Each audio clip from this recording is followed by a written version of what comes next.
so, very reluctantly, Roverandom went back to the white side with the old man. They walked all the way, and it took a very long time, and Roverandom did not enjoy it as much as he ought to have done, for they saw all kinds of queer things, and had many adventures, perfectly safe, of course, with the man in the moon close at hand. That was just as well, as there were lots of nasty, creepy things in the bogs that would otherwise have grabbed the little dog quick. The dark side was as wet as the white side was dry, and full of the most extraordinary plants and creatures, which I would tell you about if Roverandom had taken any particular notice of them, but he did not. He was thinking of the garden and the little boy. At last they came to the grey edge, and they looked past the cinder valleys where many of the dragons lived, through a gap in the mountains to the great white plain and the shining cliffs. They saw the world rise, a pale green and gold moon, huge and round above the shoulders of the lunar mountains, and Roverandom thought, "That is where my little boy lives." It seemed a terrible and enormous way away. "Do dreams come true?" he asked. "Some of mine do," said the old man. "Some, but not all, and seldom any of them straight away, or quite like they were in dreaming them. But why do you want to know about dreams?" "I was only wondering," said Roverandom. "About that little boy," said the man. "I thought so." He then pulled a telescope out of his pocket. It opened out to an enormous length. "A little look will do you no harm, I think," he said. Roverandom looked through it. When he had managed at last to shut one eye and keep the other open, he saw the world plainly. First he saw the far end of the moon's path falling straight into the sea, and he thought he saw, faint and rather thin, long lines of small people sailing swiftly down it, but he could not be quite sure. The moonlight quickly faded. Sunlight began to grow, and suddenly there was the cove of the sand sorcerer. But no sign of Psamathe. Psamathe did not allow himself to be peeped at, and after a while the two little boys walked into the round picture, going hand in hand along the shore. "Looking for shells or for me?" wondered the dog.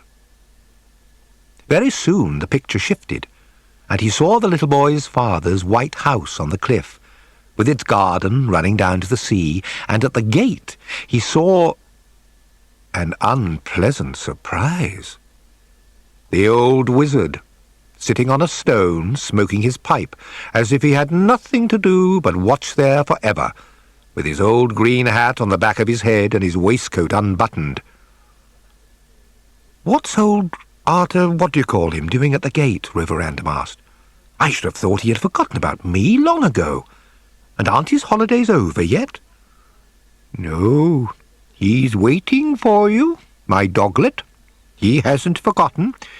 If you turn up there just now, real or toy, he'll put some new bewitchment on you pretty quick. It isn't that he minds so much about his trousers, they were soon mended, but he is very annoyed with Psamathe for interfering, and Psamathe hasn't finished making his arrangements yet for dealing with him." Just then Roverandom saw Artaxerxes' hat blown off by the wind, and off the wizard ran after it. And plain to see, he had a wonderful patch on his trousers, an orange-coloured patch with black spots. "I should have thought that a wizard could have managed to patch his trousers better than that," said Roverandom. "But he thinks he has managed it beautifully," said the old man. "He bewitched a piece off somebody's window curtains.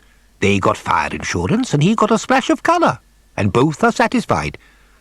Still, you are right. He is failing, I do believe. Sad, after all these centuries, to see a man going off his magic. But lucky for you, perhaps." Then the man in the moon closed the telescope with a snap, and off they went again. "Here are your wings again," he said, when they had reached the tower. "Now, fly off and amuse yourself. Don't worry the moonbeams, don't kill my white rabbits, and come back when you feel hungry, or have any other sort of pain." Roverandom at once flew off to find the moon dog and tell him about the other side. But the other dog was a bit jealous of a visitor being allowed to see things which he could not, and he pretended not to be interested. "Sounds a nasty part altogether," he growled. "I'm sure I don't want to see it. I suppose you'll be bored with the white side now, and only having me to go about with, instead of all your two-legged friends. It's a pity the Persian wizard is such a sticker and you can't go home." Roverandom was rather hurt, and he told the moondog over and over again that he was jolly glad to be back at the tower, and would never be bored with the white side. They soon settled down to be good friends again, and did lots and lots of things together. And yet what the moondog had said in bad temper turned out to be true.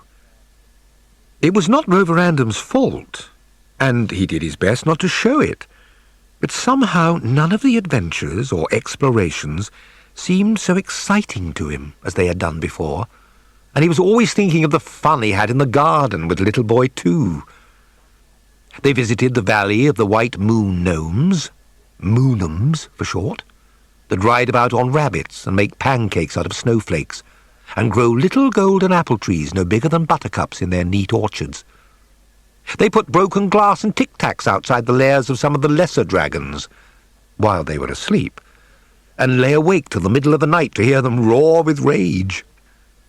Dragons often have tender tummies, as I have told you already, and they go out for a drink at 12 midnight every night of their lives, not to speak of between whiles. Sometimes the dogs even dared to go spider-baiting, biting webs, and setting free the moonbeams, and flying off just in time, while the spiders threw lassos at them from the hilltops. But all the while Roverandom was looking out for Postman Mew, and news of the world.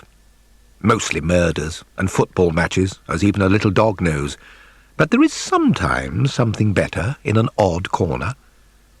He missed Mew's next visit, as he was away on a ramble, but the old man was still reading the letters and news when he got back, and he seemed in a mighty good humour too, sitting on the roof with his feet dangling over the edge, puffing at an enormous white clay pipe, sending out clouds of smoke like a railway engine, and smiling right round his round old face. Roverandom felt he could bear it no longer. "I've got a pain in my inside," he said. "I want to go back to the little boy, so that his dream can come true." The old man put down his letter. It was about Artaxerxes, and very amusing, and took the pipe out of his mouth. "Must you go? Can't you stay? This is so sudden, so pleased to have met you. You must drop in again one day. Delighted to see you any time," he said, all in a breath. "Very well," he went on, more sensibly. "Artaxerxes is arranged for." "How?" asked Roverandom, really excited again. "He has married a mermaid and gone to live at the bottom of the deep blue sea. I hope she will patch his trousers better. A green seaweed patch would go well with his green hat."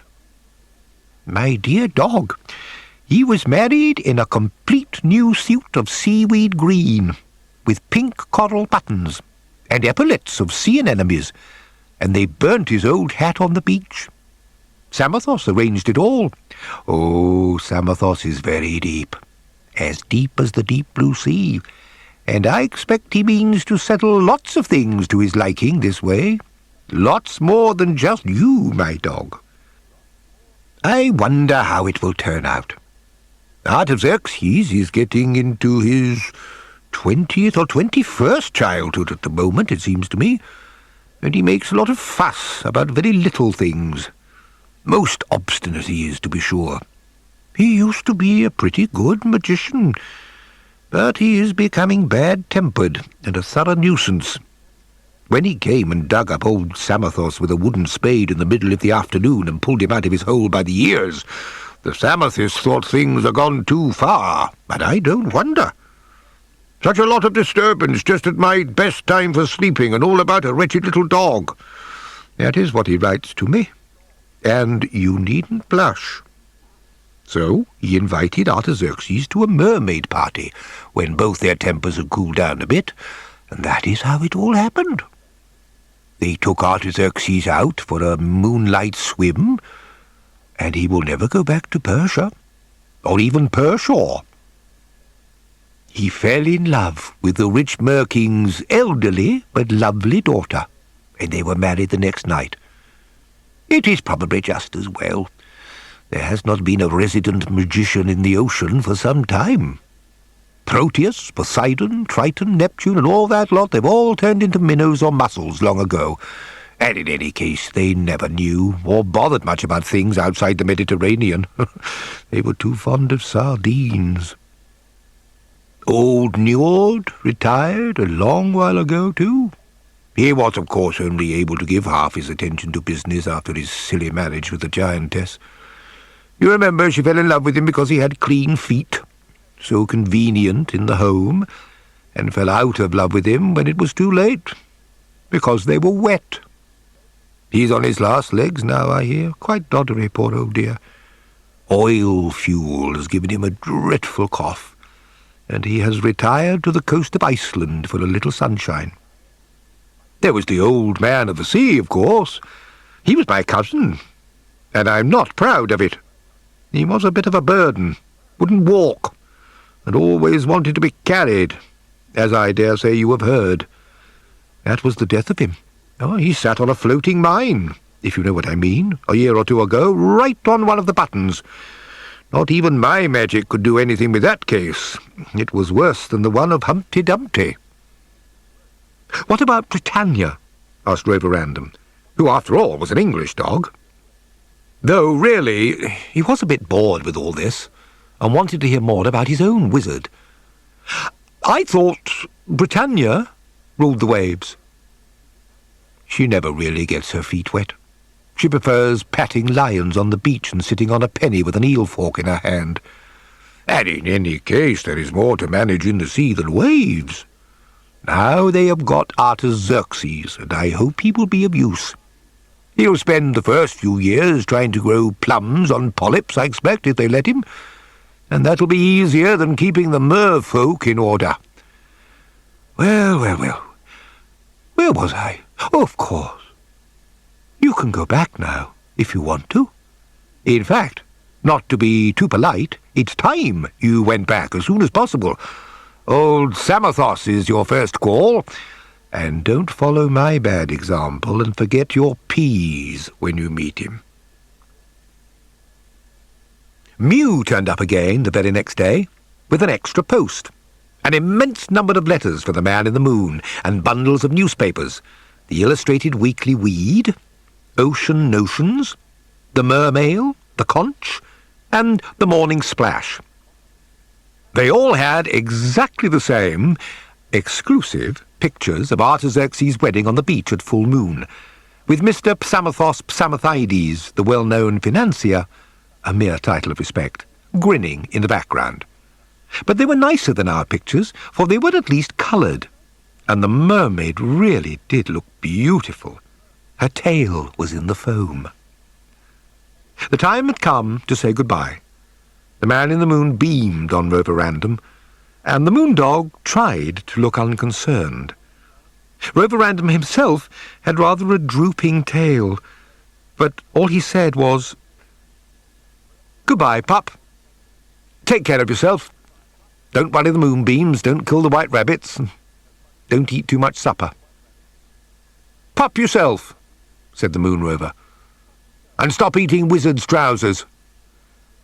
That was all. And yet, I believe, he was always worrying the Old Man in the Moon to send him on a holiday to visit Roverandom, and that he has been allowed to go several times since then. After that, Roverandom went back with Mew, and the man went back into his cellars, and the moon dog sat on the roof and watched them out of sight.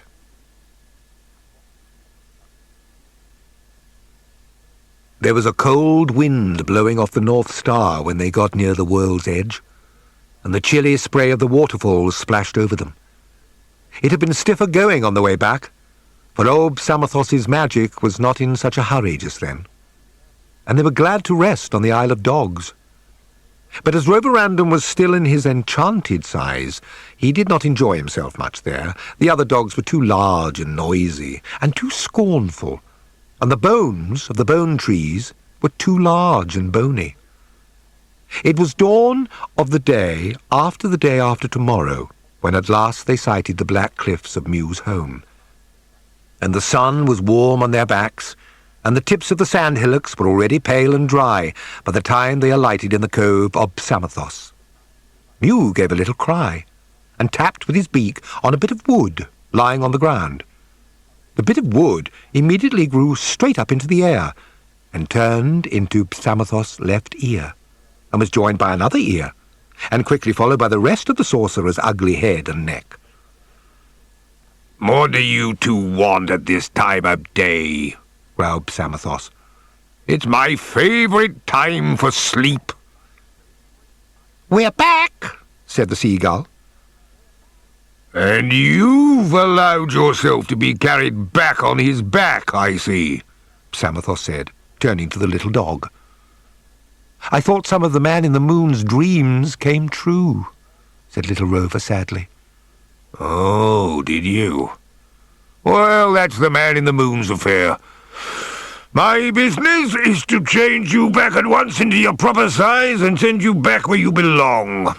Artaxerxes has departed to other spheres of usefulness, so we needn't bother about him any more. Come here." He took hold of Rover, and he waved his fat hand over the little dog's head, and hey presto, there was no change at all. He did it all over again, and still there was no change. Then Psamothos got right up out of the sand, and Rover saw for the first time that he had legs like a rabbit. He stamped and ramped and kicked sand into the air and trampled on the seashells and snorted like an angry pug dog, and still nothing happened at all. "Done by a seaweed wizard, blister and wart him," he swore. "Done by a Persian plum picker, pot and jam him," he shouted, and kept on shouting till he was tired. Then he sat down. Well, he said at last, when he was cooler. "Live and learn.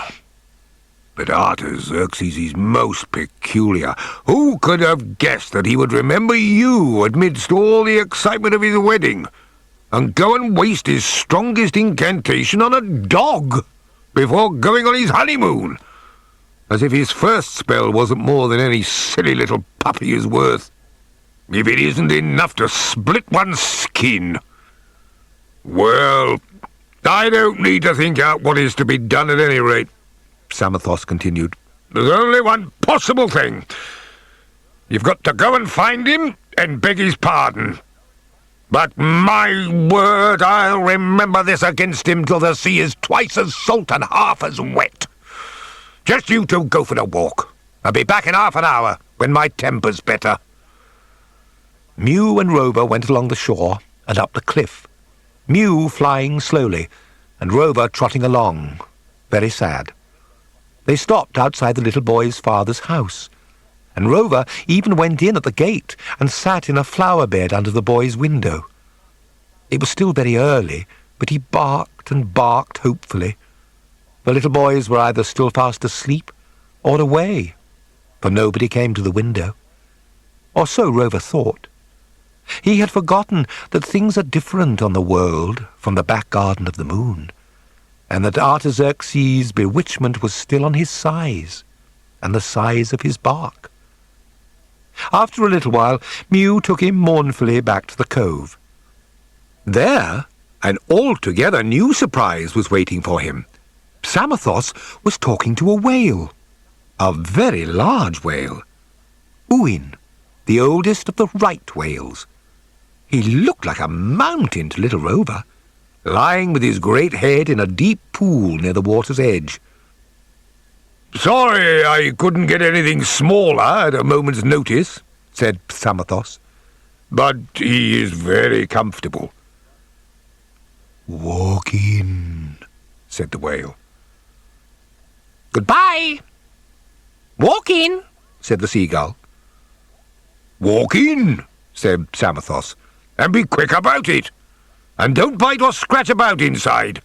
He might give you in a cough, and that you would find uncomfy." This was almost as bad as being asked to jump into the hole in the Man-in-the-Moon's cellar, and Rover backed away, so that Mew and Psamathe had to push him in. Push him they did, too, without a coax, and the whale's jaws shut to with a snap. Inside, it was very dark indeed, and fishy. There Rover sat and trembled, and as he sat, not daring even to scratch his own ears, he heard, or thought he heard, the swish and beating of the whale's tail in the waters, and he felt, or thought he felt, the whale plunge deeper and downer towards the bottom of the deep blue sea. But when the whale stopped and opened his mouth wide again, delighted to do so, whales prefer going about trawling with their jaws wide open and a good tide of food coming in, but Owen was a considerate animal, and Rover peeped out. It was deep, altogether immeasurably deep, but not at all blue. There was only a pale green light, and Rover walked out to find himself on a white path of sand, winding through a dim and fantastic forest. "Straight along. You haven't far to go," said Owen. Rover went straight along, as straight as the path would allow, and soon before him he saw the gate of a great palace, made, it seemed, of pink and white stone that shone with a pale light coming through it. And through the many windows, lights of green and blue shone clear. All round the walls, huge sea trees grew, taller than the domes of the palace that swelled up vast, gleaming in the dark water. The great india-rubber trunks of the trees bent and swayed like grasses, and the shadow of their endless branches was thronged with goldfish, and silverfish, and redfish, and bluefish, and phosphorescent fish like birds. But the fishes did not sing. The mermaids sang inside the palace. How they sang! And all the sea fairies sang in chorus, and the music floated out of the windows, hundreds of merfolk playing on horns and pipes and conches of shell. Sea goblins were grinning at him out of the darkness under the trees, and Rover hurried along as fast as he could. He found his steps slow and laden deep down under the water. And why didn't he drown? I don't know, but I suppose Psamathe Psamathides had given some thought to it. He knows much more about the sea than most people would think, even though he never sets toe in it if he can help it, while Rover and Mew had gone for a walk, and he had sat and simmered down and thought of a new plan. Anyway, Rover did not drown, but he was already wishing he was somewhere else, even in the whale's wet inside, before he got to the door. Such queer shapes and faces peered at him out of the purple bushes and the spongy thickets beside the path that he felt very unsafe indeed. At last he got to the enormous door, a golden archway fringed with coral, and a door of mother of pearl, studded with shark's teeth. The knocker was a huge ring, encrusted with white barnacles, and all the barnacles' little red streamers were hanging out. But of course Rover could not reach it, nor could he have moved it anyway, so he barked. And to his surprise, his bark became quite loud. The music inside stopped at the third bark, and the door opened. Who do you think opened it? Artaxerxes himself, dressed in what looked like plum-coloured velvet and green silk trousers. And he still had a large pipe in his mouth, only it was blowing beautiful rainbow-coloured bubbles instead of tobacco smoke. But he had no hat. "Hello," he said. "So, you've turned up. I thought you would get tired of old Purr Samathus." How he snorted over that exaggerated "puh." "Before long. He can't do quite everything. Well, what have you come down here for? We were just having a party and you're interrupting the music." Please, Mr. Artaxerxes, began Rover, rather flustered, and trying to be very polite. "Oh, never mind about getting it right, I don't mind," said the wizard, rather crossly. "Get on to the explanation and make it short. I've no time for long rigmaroles." He had become rather full of his own importance with strangers since his marriage to the rich Mer-King's daughter, and his appointment to the post of Pacific and Atlantic magician. The Pam, they called him for short, when he was not present. "If you want to see me about anything pressing, you better come in and wait in the hall. I might find a moment after the dance." He closed the door behind Rover and went off. The little dog found himself in a huge dark space under a dimly lighted dome. There were pointed archways, curtained with seaweed all round, and most of them were dark. But one of them was full of light, and music came loudly through it, music that seemed to go on and on forever, never repeating and never stopping for a rest. Rover soon got very tired of waiting, so he walked along to the shining doorway and peeped through the curtains. He was looking into a vast ballroom with 7 domes and 10,000 coral pillars, lit with purest magic and filled with warm and sparkling water. There all the golden-haired mermaids and the dark-haired sirens were dancing interwoven dances as they sang. Not dancing on their tails, but wonderful swim dancing, up and down as well as to and fro in the clear water. Nobody noticed the little dog's nose peeping through the seaweed at the door, so after gazing for a while, he crept inside. The floor was made of silver sand and pink butterfly shells, all open and flapping in the gently swirling water, and he had picked his way carefully among them for some way, keeping close to the wall, before a voice said suddenly above him, "What a sweet little dog! He's a land dog, not a sea dog, I'm sure. How could he have got here? Such a tiny mite!" Rover looked up and saw a beautiful mer-lady with a large black comb in her golden hair sitting on a ledge not far above him. Her regrettable tail was dangling down, and she was mending one of Artaxerxes' green socks. She was, of course, the new Mrs. Artaxerxes, usually known as Princess Pam. She was rather popular, which was more than you could say for her husband. Artaxerxes was at the moment sitting beside her, and whether he had time or not for long rigmaroles, he was listening to one of his wives, or had been before Rover turned up. Mrs. Artaxerxes put an end to her rigmarole and to her sock-mending as soon as she caught sight of him, and floating down, picked him up and carried him back to her couch.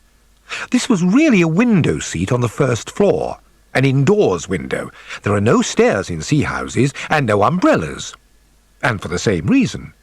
And there is not much difference between doors and windows either. The mer-lady soon settled her beautiful and rather capacious self comfortably on her couch again, and put Rover on her lap.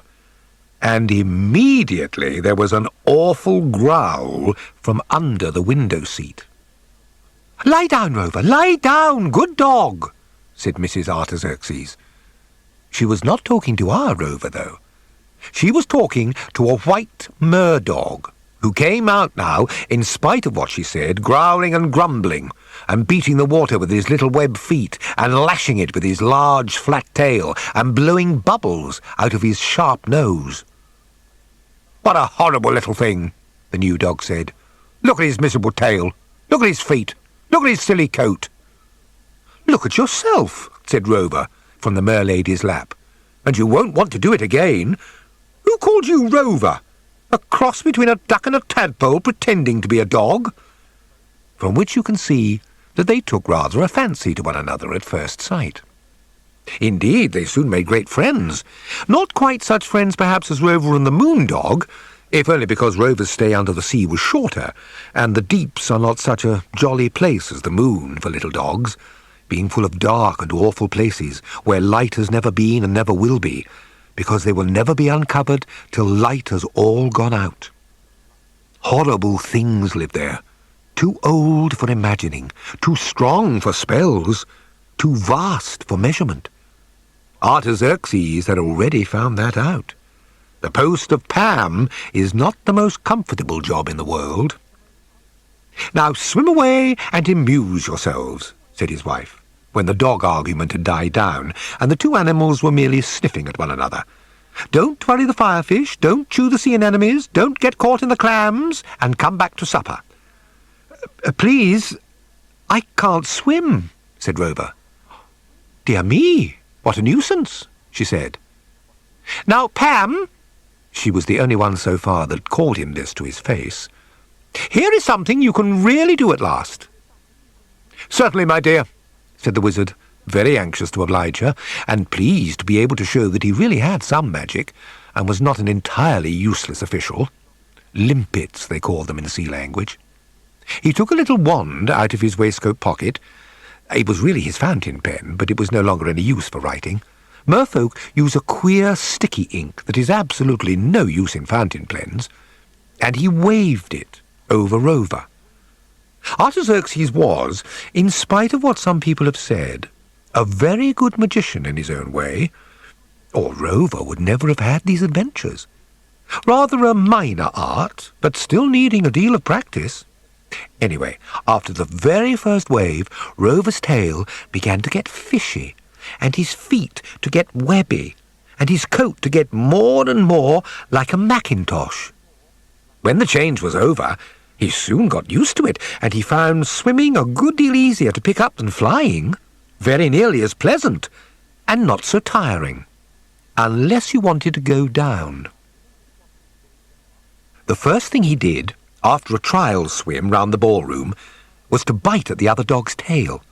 In fun, of course, but fun or not, there was nearly a fight on the spot, for the murdog was a bit touchy-tempered. Rover only saved himself by making off as fast as possible. Nimble and quick he had to be, too. My word, there was a chase! In and out of windows, and along dark passages, and round pillars, and out and up and round the domes, till at last the murdoch himself was exhausted, and his bad temper too, and they sat down together on the top of the highest cupola next to the flagpole.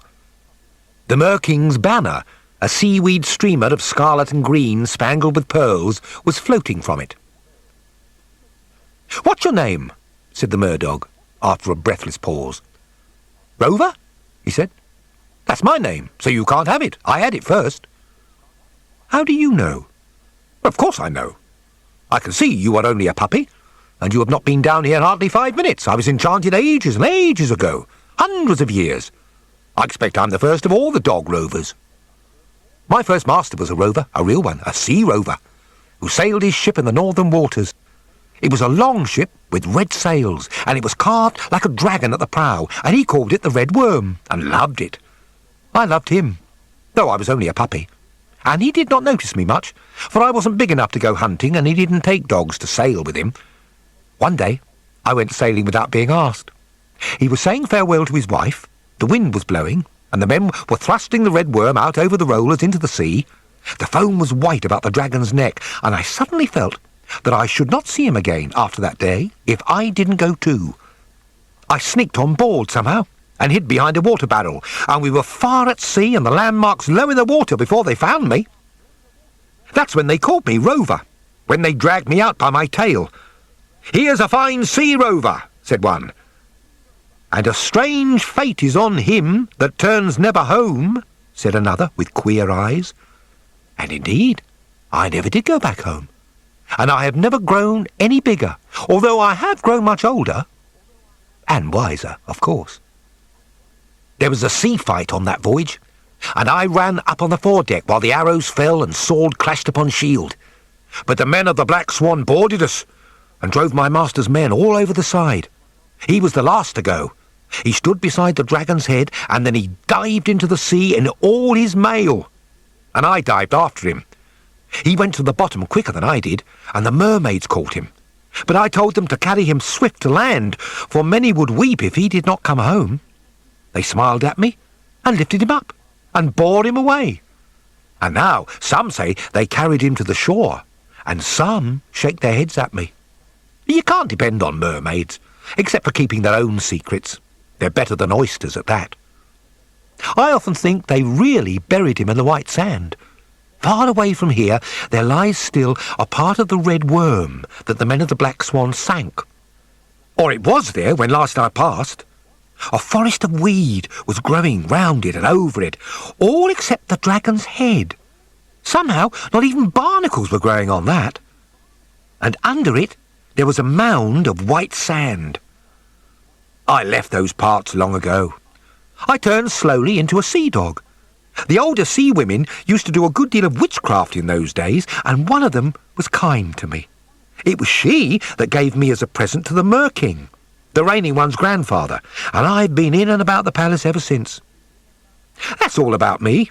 It happened hundreds of years ago, and I've seen a good deal of the high seas and the low seas since then. But I have never been back home. Now, tell me about you. I suppose you don't come from the North Sea, by any chance, do you? We used to call it England Sea in those days.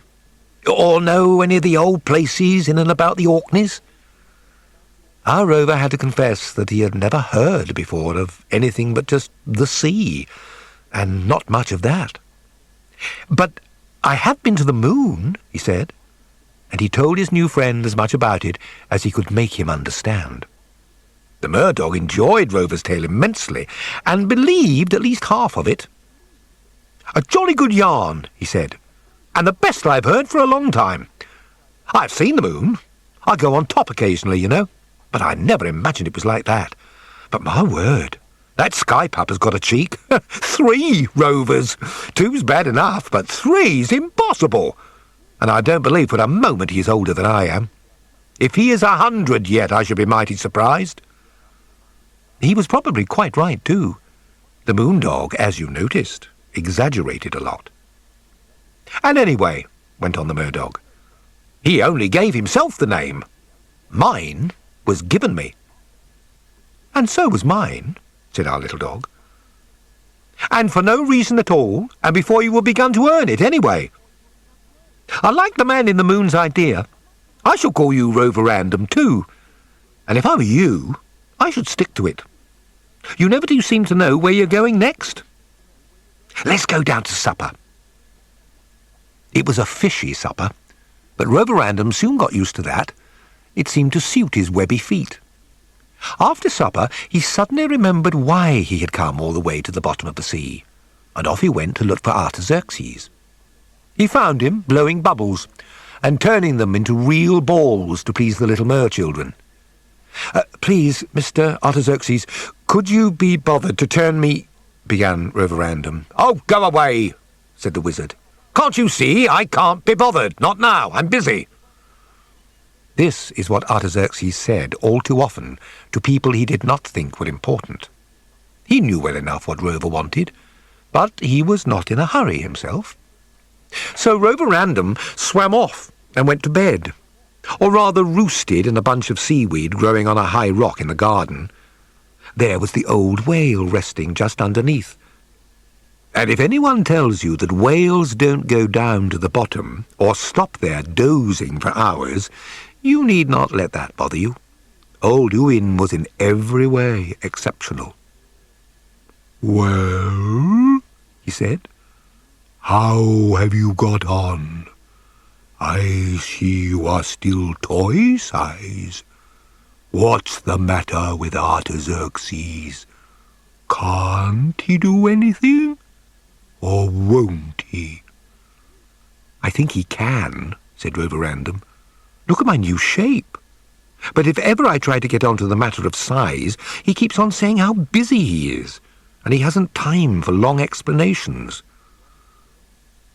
"Humph," said the whale, and knocked a tree sideways with his tail.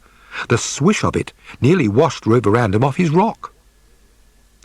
I don't think that Pam will be a success in these parts, but I shouldn't worry. You'll be all right sooner or later. In the meanwhile, there are lots of new things to see tomorrow. Go to sleep. Goodbye. And he swam off into the dark. The report that he took back to the cove made old Pasamathos very angry all the same.